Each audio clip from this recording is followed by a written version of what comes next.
Hi, I'm Tom. This is Lucy, and this is Kitty Help Desk.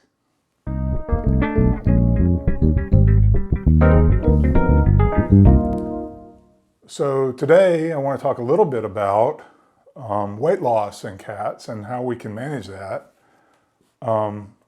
Miss Lucy had a little bit of a tale to tell about that. She, over the last couple of years, had put on a little pandemic weight, and I didn't notice it until I did the recent video about how to weigh your cat, and I noticed that she had really kind of spiked up there. So we decided to take her to the vet, and the vet noted it as well. And so we now have her on a plan. And that tends to be the case for most cats and people too. We tend to get a little bit of weight gain without really noticing it as it's happening. And then all of a sudden we were like, hey, wait a minute, my pants don't fit. Or hey, wait a minute, she's a lot heavier to pick up. Right, Lucy? But Lucy has always been a bit of a dense cat. She has a musculature, heavy musculature, more like a dog in a way. I've never really known a cat like her before. Miss Mina is very lightweight. You want down, honey? Here. Okay, here we go. And so Mina tends to self-regulate her food intake, where Lucy does not. And with Mina, I could put out 50 pounds of food a day, and she would still eat 6 ounces of food every day. And even if I give her extra treats or whatever, she'll eat less of her regular food and very well self-regulate exactly the amount she needs to maintain a healthy body weight. Now, with Lucy, Lucy had a bit of a traumatic experience as a kitten where she nearly starved to death. And because of that, she now tends to overvalue food. And I worked with her on that, and I clicker trained her to sit and wait for her food to be served to her. And I also helped her as a kitten to understand that the food was a limitless supply. So there was a day when I put out the food and she left some in the bowl, and that was like a fantastic day because it just meant that she was beginning to come to terms with this idea that the food was not a finite resource that would run out, that she would always have what she needed.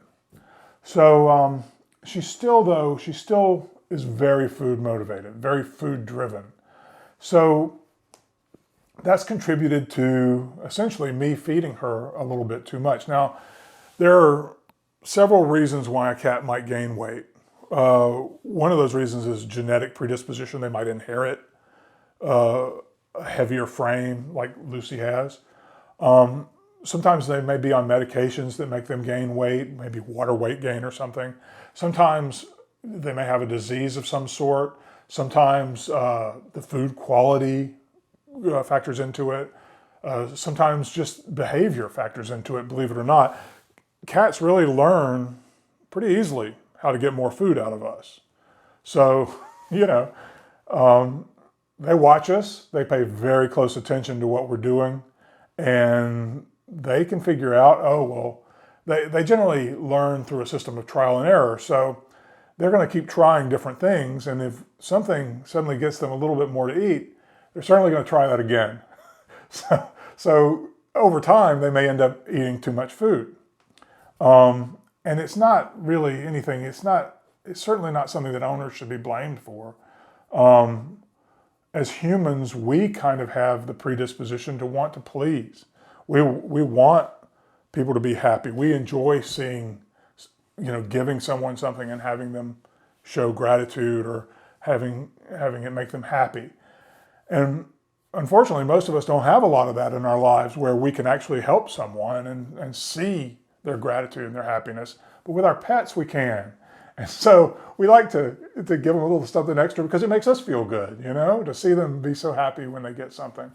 But in the case of an obese pet, it's really killing them to give them too much to eat. So like I said, there are a lot of different factors. The first step in the program is to go to the vet. So you need to go to a qualified veterinarian You need to talk to that veterinarian about what your cat's ideal weight is. Now, you'll see charts, I'll put one up here, of body condition score. And this is something that a lot of veterinarians use to describe on a scale of 1 to 9 where a cat stands in terms of its body condition. 1 is extremely underweight, 9 is extremely overweight, and the best body types are sort of there in the middle. So the thing is that a lot of this information, like this chart, has been out online, and a lot of people can view it whenever they feel like it. And they may look at that and think that's really the only factor at play. And it's not. You can't just say, well, if I can feel their ribs, then the cat is not overweight. You can't say, if I can't feel their ribs, the cat is overweight. These are not absolutes, this body condition score. It depends on each individual cat. So when a veterinarian, an experienced veterinarian, looks at your cat and feels their body, they're doing much more than just comparing it to that chart. They're using their world of experience to determine, oh, I'm getting the sense that this cat has been eating too much or possibly has a medical issue. And so that's the first step, is to get your veterinarian's evaluation and also get their evaluation as to why the cat may be overweight or obese. Now, the word obese is a little bit of a hot topic these days. Some people don't like it.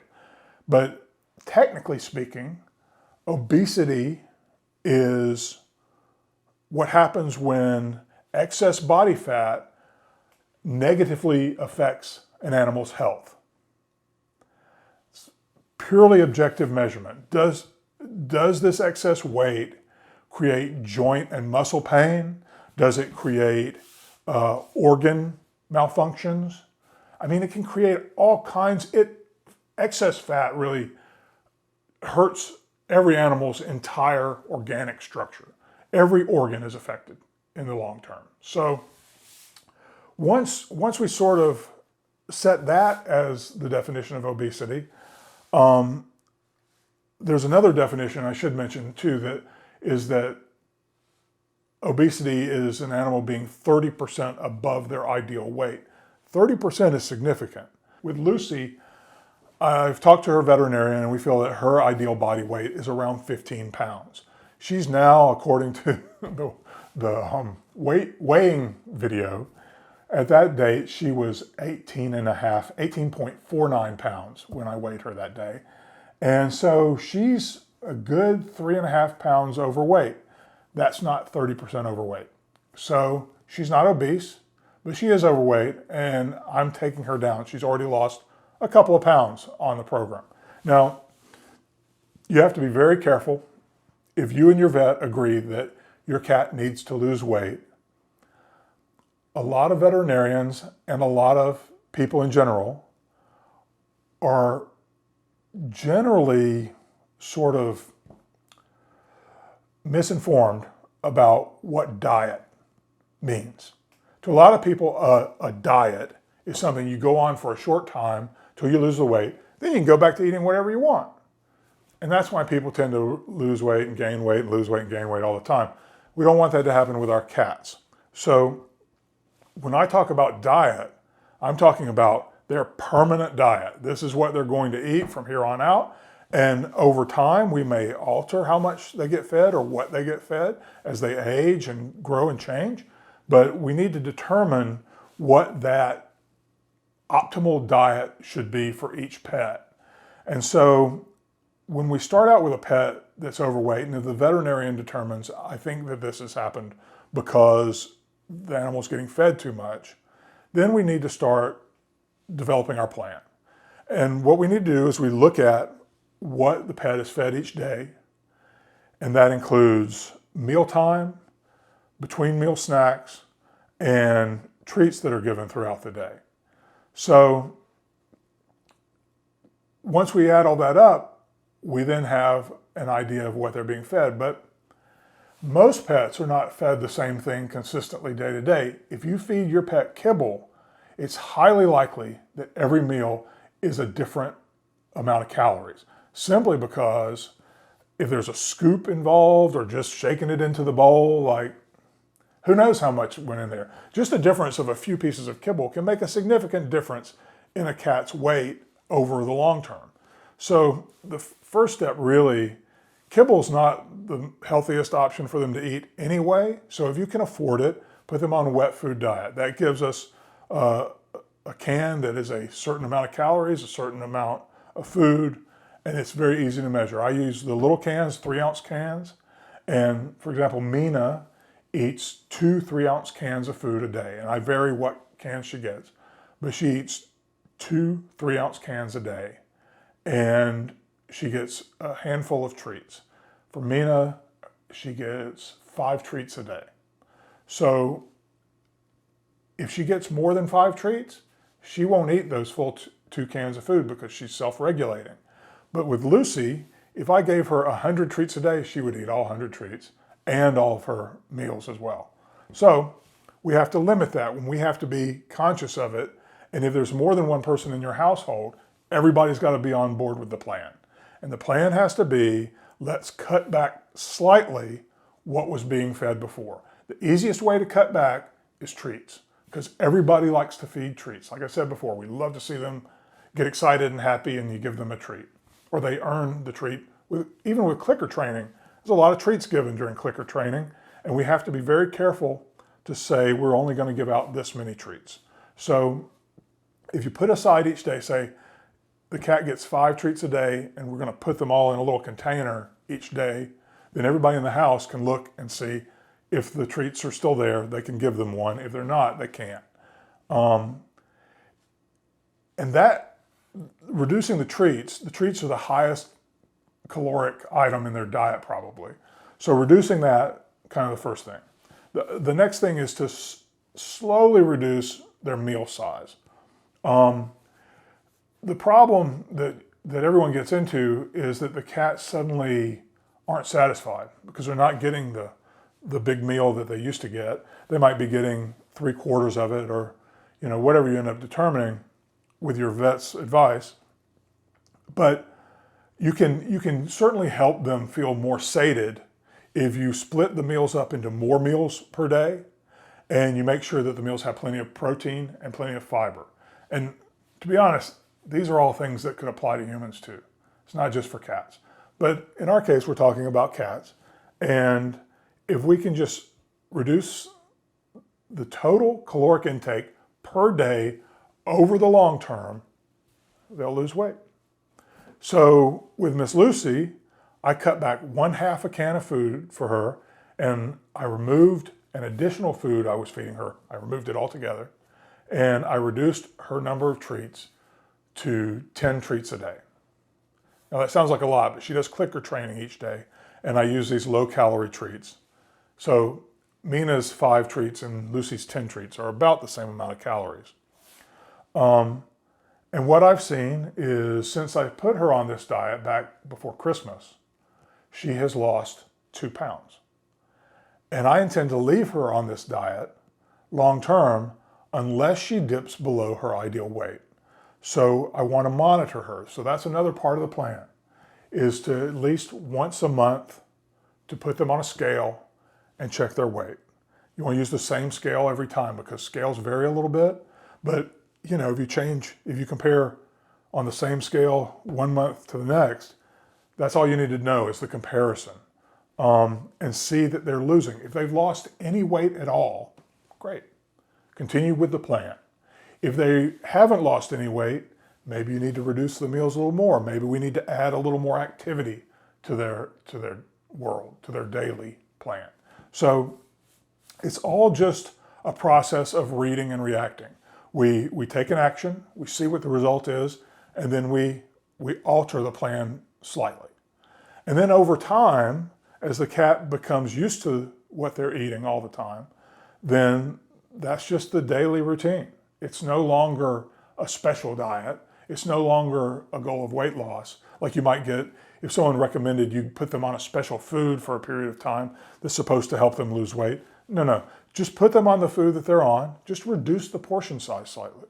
And I think you will see the results in a relatively short time, but even if it takes as much as a year, it's not a problem, because if a cat loses weight too quickly, they risk having fatty liver disease, which can kill them. Cats need to eat small portions throughout the day. And so if you just reduce it slightly and just keep feeding them on the same schedule day to day, I know that you'll see results, and you'll end up with a happier cat who is more active and is really thriving.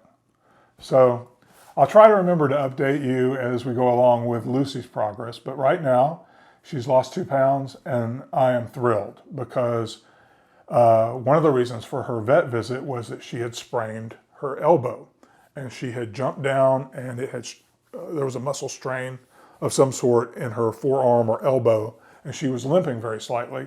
This is at the same time that I realized she had gained some weight. So it was a real wake-up call to do something about it. And now her elbow is better, and she's more active, and she's as happy as she's ever been. And that's really, I think, the goal for all of our pets, is for them to be truly happy and feel good, because nobody feels good when they're obese, when they're 30% overweight. And right now in the United States, as of, I think the survey was done in 2018, 60% of our cats are overweight or obese. And I'm just telling you, it's not that hard to do something about it. So thanks for watching. Please like and subscribe, and I'll see you next time. Okay, bye.